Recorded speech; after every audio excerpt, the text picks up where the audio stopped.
name is Bear Siragusa, and you are listening to the Hunting Hound podcast presented by W Hunting Supply.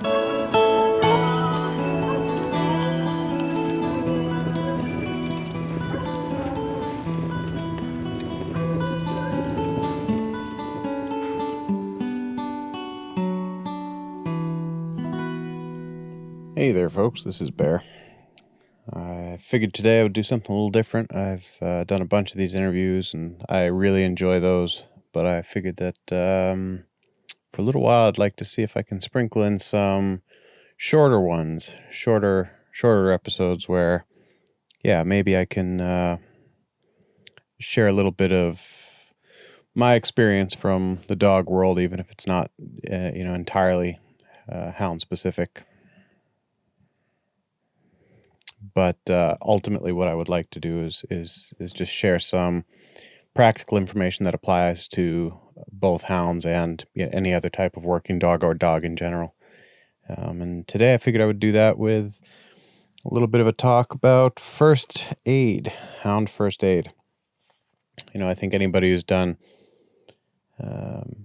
worked with working dogs for long enough is going to end up in a situation where, things are going to go properly pear-shaped, where your animal's going to end up injured. And, what you're going to want is not necessarily the ability to take care of that injury from start to finish all by yourself. Ideally, it's going to be something that's trivial enough so that that's going to be possible. But depending on the circumstances, ultimately what my goal is in most situations is to be prepared enough. So unless things really properly go bad, I can at least get that animal out. I can get that hound out of the woods to my truck and to a veterinarian and give it the best possible chance of, making it when it gets to the veterinarian. It's anybody who's watched the TV show MASH, they call it meatball surgery. It's what you're doing. What they were doing was trying to stabilize these people until they could get to, get stateside or get to bigger hospitals. That's basically what I'm talking about here. I'm talking about first responder type stuff, where the goal is to stabilize and protect, keep it from getting worse until the real experts can come along and do their job. A lot of injuries are going to require stitches. That might not be something you necessarily need to go to the vets for, but I'm going to break down a couple of things that I would head to the vets for, but also I'm going to break down what I have in my hound med kit or first aid kit. And my hound and my first aid and my person first aid kit are one and the same, but there are a few things in there that I have that are hound specific, along with a few things that I have that are people specific. So, I guess I'll just hop right in. One of the things I always have a lot of is vet wrap. If you guys know what I'm talking about, it's that slightly stretchy, self-clinging. It's not really, it's an outer bandage material. You can use it.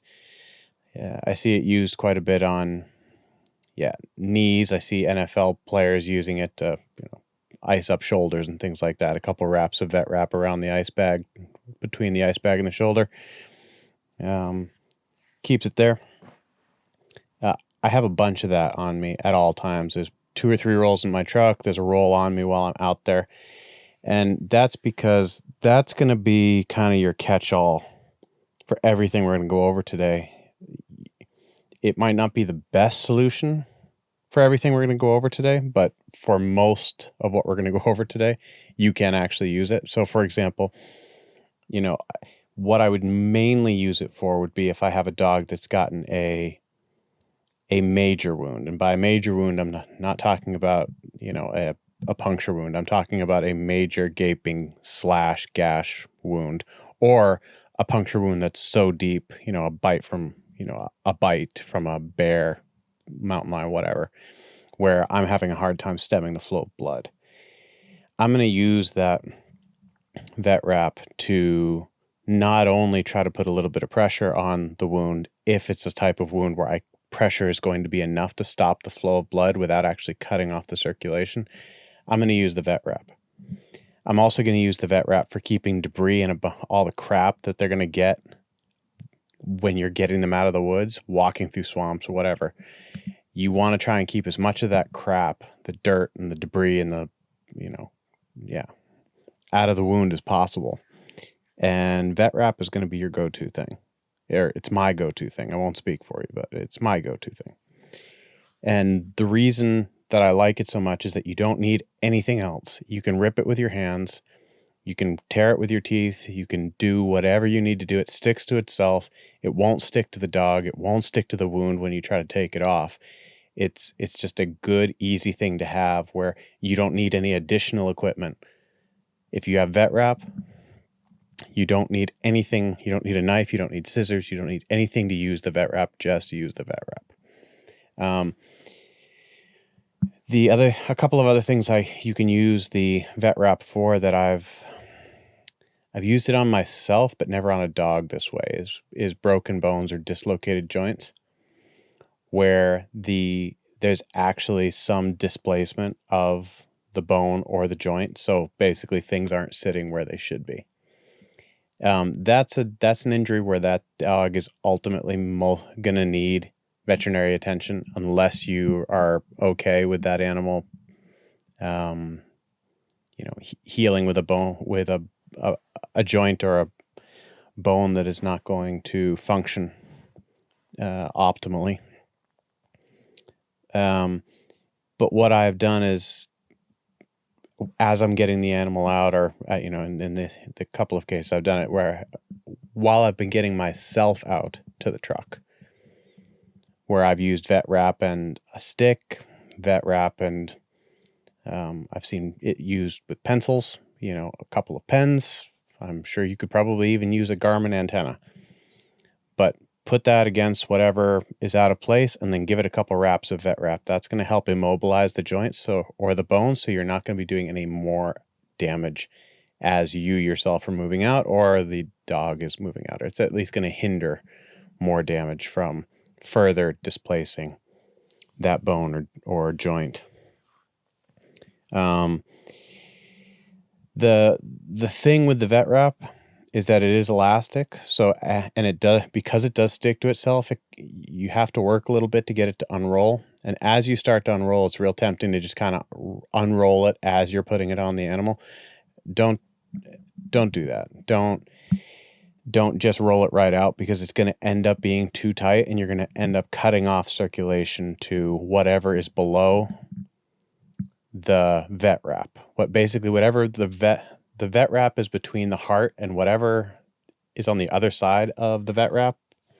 If it's too tight, you're going to cut off circulation, and that doesn't need to happen for very long before you're going to have some major issues down the road.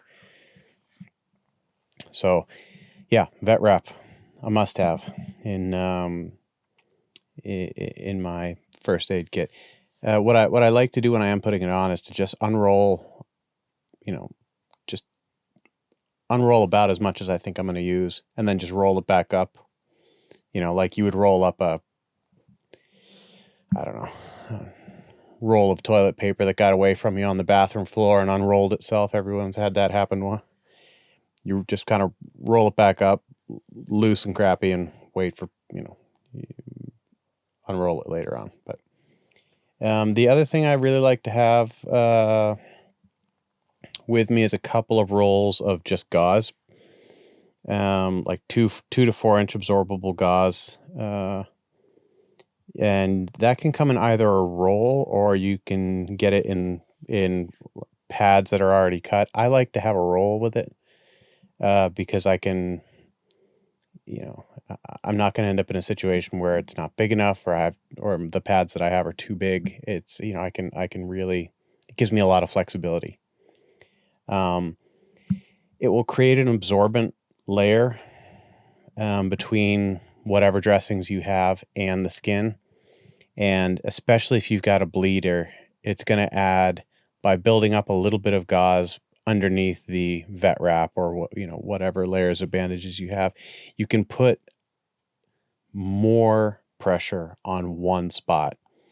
And again, this is for a solid bleed, but not something where you're going to need to start thinking in terms of tourniquet. This is more of a put a little bit of pressure on that thing that is, bleeding a little bit more than you want it to be.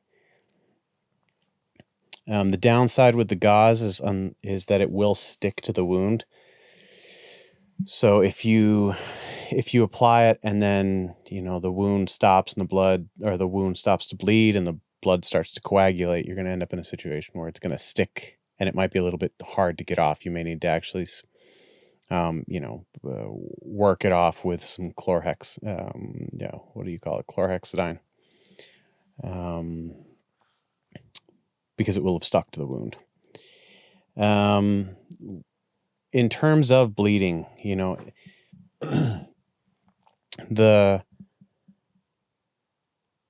if you've got a arterial bleed, a hound's been bitten in the thigh, and then the neck, they're in rough shape. But say the thigh, that seems to be a fairly common one.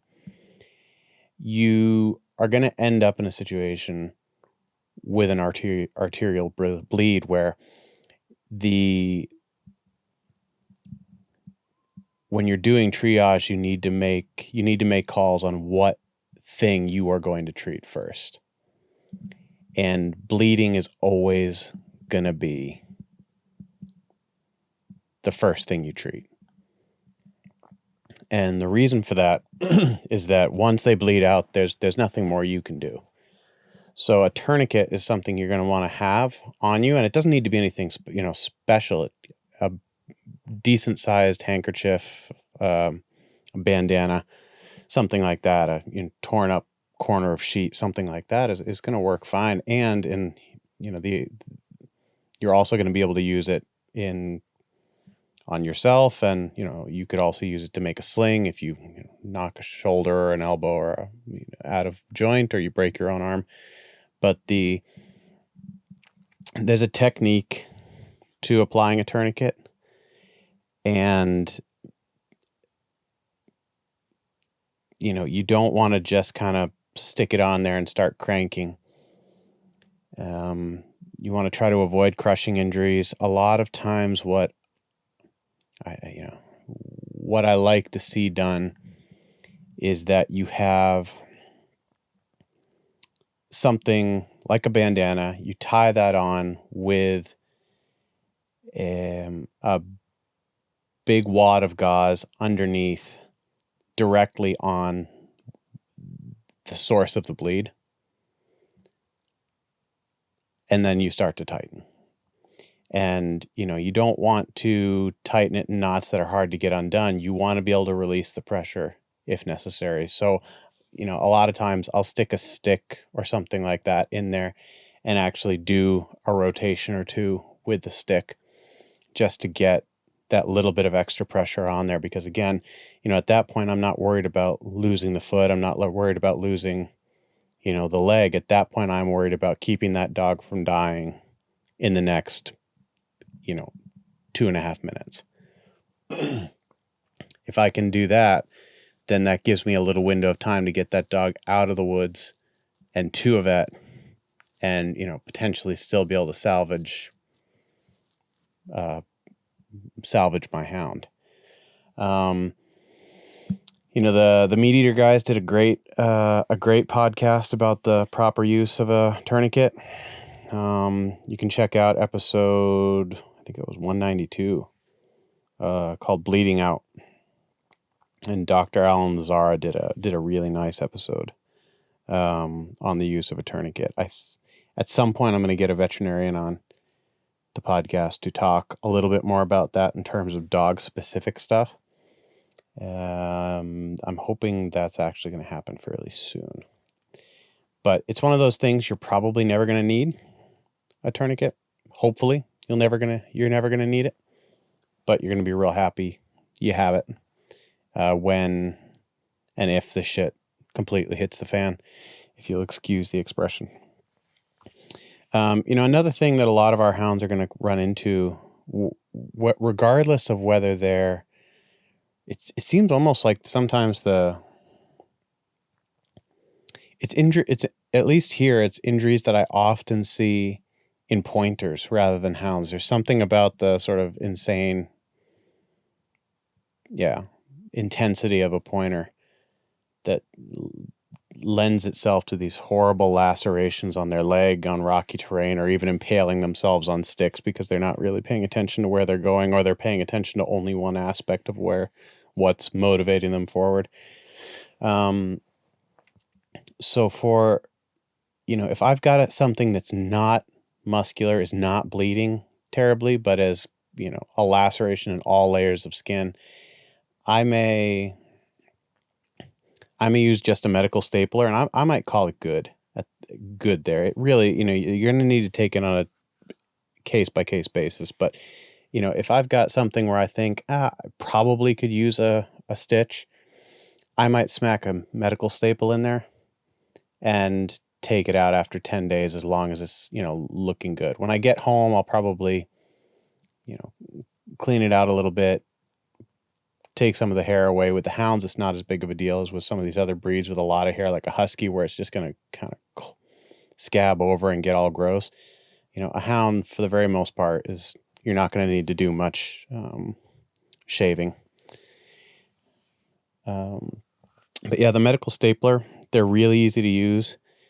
I prefer it to, in a situation like this, I would prefer that to a needle and thread, simply because a needle and thread, the dog, it takes a minute to pull both sides together, tie off that knot in a way that's going to stay.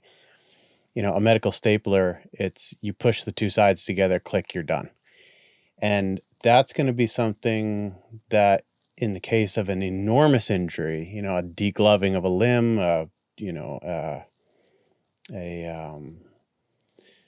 injury that goes into down to the bone, where you can see muscle and clearly see muscle and tendons, or an injury that actually enters a body cavity, the stomach cavity, a chest cavity, something like that.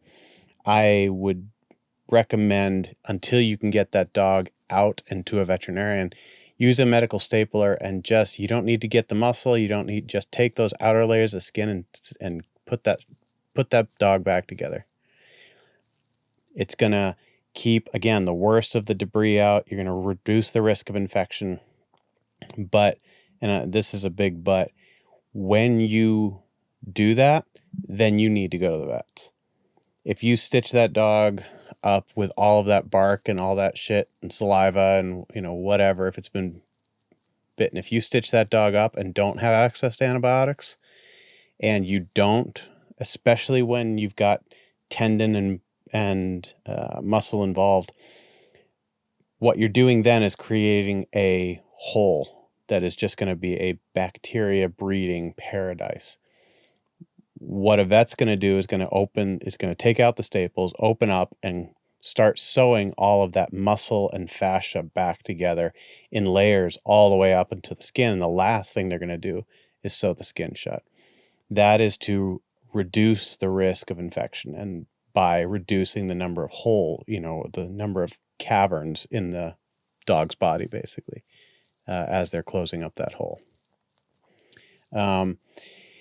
But yeah, medical stapler is a great thing to have. They're cheap. You can get them online, and it's going to be a lot easier than stitching them up. I always have dog booties on me. I love dog booties. They're easy to use, and get a dog that gashes up its foot, wears down a pad, breaks off a toenail, smack that on there. Again, a lot of what I'm going to be doing when I'm getting a dog out is going to be trying to prevent it from getting worse on the way out. And, one way of getting worse is that, if it splits its pad walking out, it could just pack a bunch of garbage in there, and it's going to extend the amount of time that you're going to use, or that hound is going to use to heal that foot. If you can keep it clean-ish, or the cleaner you keep it, the less time it's going to take to heal, basically. So dog booties are a little bit of cheap insurance there. A lot of places where we hunt hounds, kind of regardless of where you are, yeah, pretty much regardless of where you are, there's going to be something that the dogs can react allergically to, whether it's, spiders, bees, snakes. Here in Norway, we've got like a common viper, and not dangerous to really much, but they're extremely dangerous to dogs because most dogs have an extreme allergic reaction to them and go into anaphylactic shock. That happens so fast that I always have Benadryl with me to administer, because it is going to help the body fight that allergic reaction. It's not going to help the body fight the venom. It's still going to need an anti-venom, but it's going to help that animal. It's going to help the hound. It's going to delay that allergic reaction long enough for you to get it to the veterinarians, because they may live if you don't do anything. I see a lot of people, their dogs puff up and they, hit them with Dex or something like that. That may be something that your vet will do anyway. But the real long-term risk when it comes to, if the hound lives through the anaphylactic shock, the real long-term risk is going to be damage to its renal system, which is why you want to get a hound to where they can put it on fluids, they can flush its system, dilute as much of this as they can, and pump as much through their system as quickly as possible to avoid some of these long-term effects that can be, pop up weeks and months and get worse and worse as time goes by after, an unlucky run-in with a snake specifically in this case. But it works for anything, and that's something that I can use on myself. The times where I've stumbled into wasps' nests and things like that, it's been I've been glad I've had it. And one thing I don't have to worry about here anymore, but I know most of you guys are going to need to worry about, are porcupines. And this is more of a practical thing that I have on me that's not necessarily med kit specific, but I've always got a pair of pliers or a Leatherman on me. And, for a myriad of reasons, but one of the reasons in the States was because I wanted to be able to yank out porcupine quills.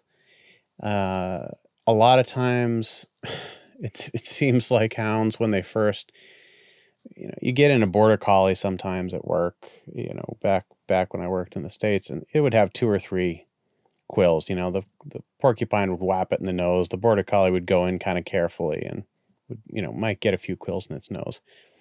The hounds would just come in where you couldn't see their eyes, you couldn't see their nose. I mean, they'd have thousands of quills. It seemed like thousands anyway. So a good set of pliers is a must. If you can, pull the quills out from around the hound's eyes, because that's going to be a lot of the lasting damage is going to be to eyes if you don't get those quills out really quickly.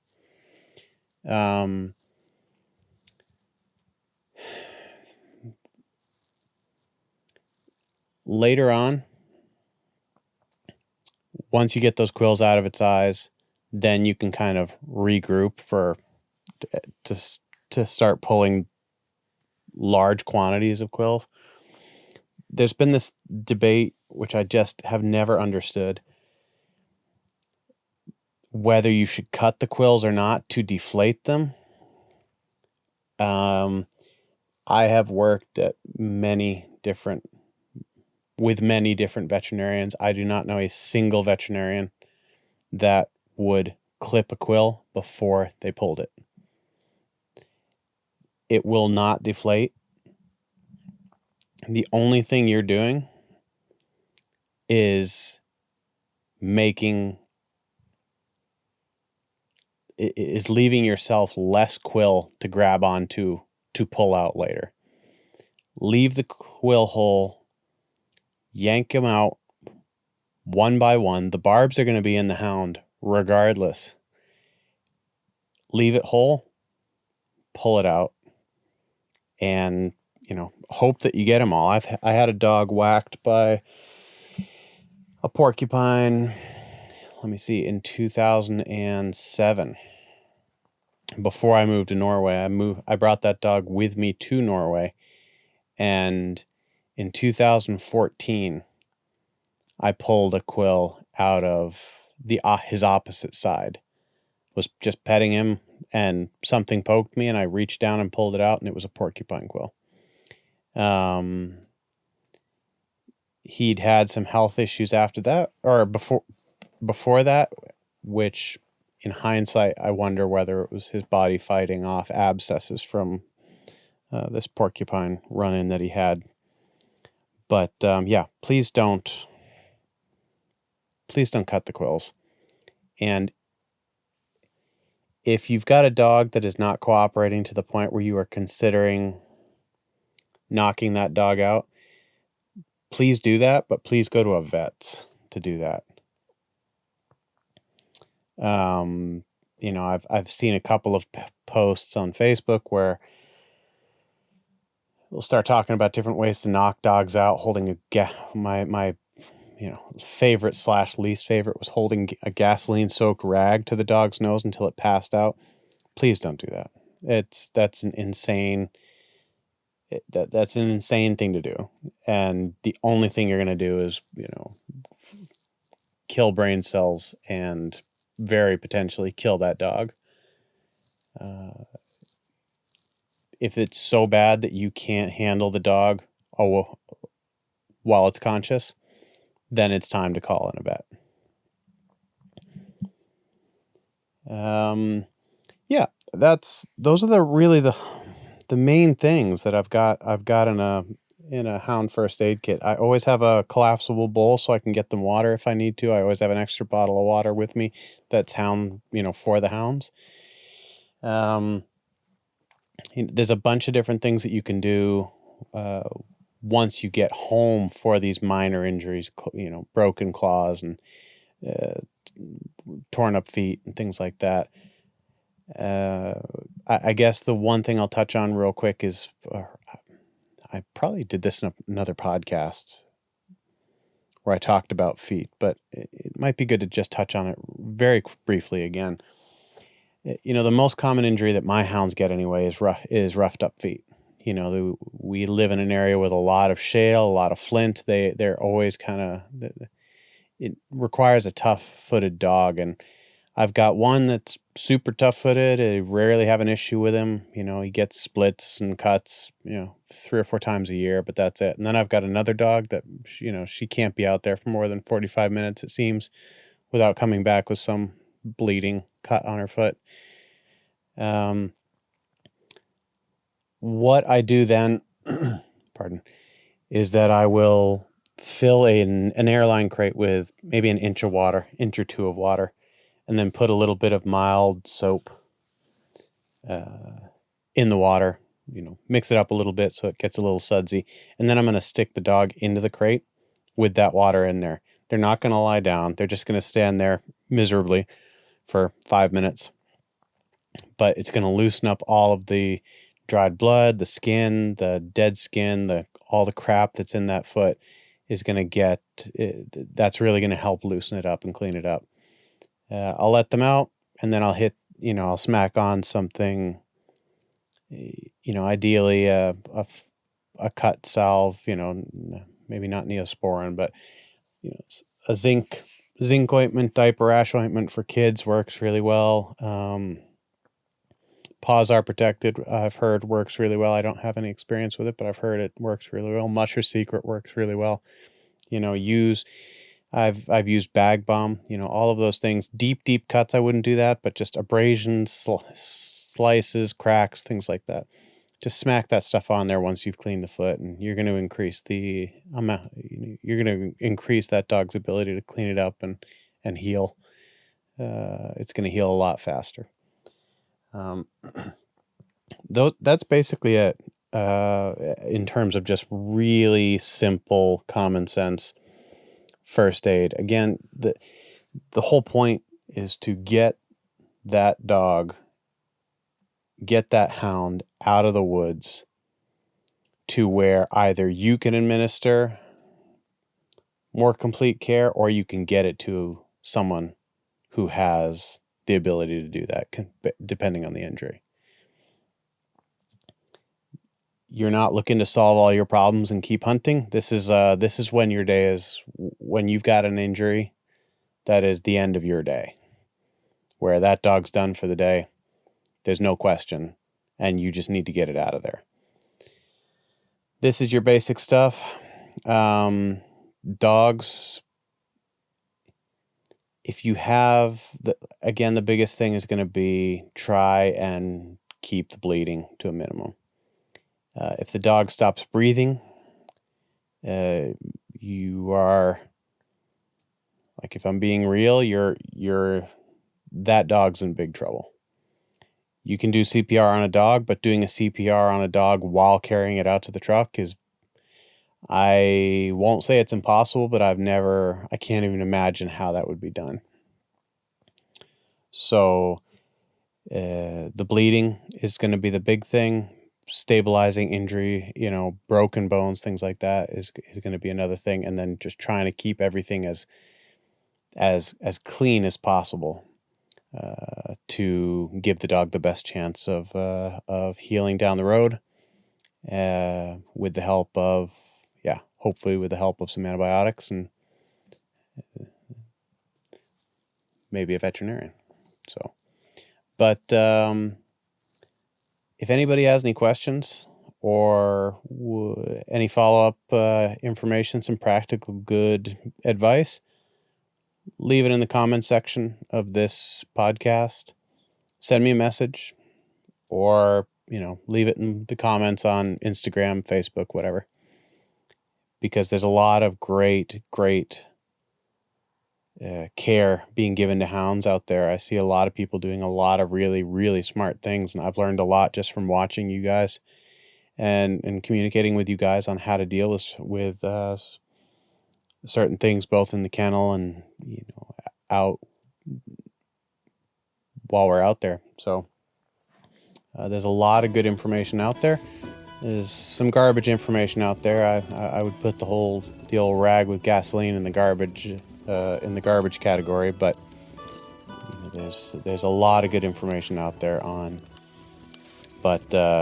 social media. A lot of good information out there, just calling people who maybe have a little bit more experience than you do, and because there's, I think as long as I'll live, there's always going to be somebody with more experience than I have who I can talk to. So that's about it. I hope you all are doing well.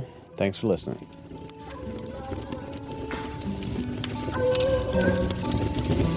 Man, I love that sound.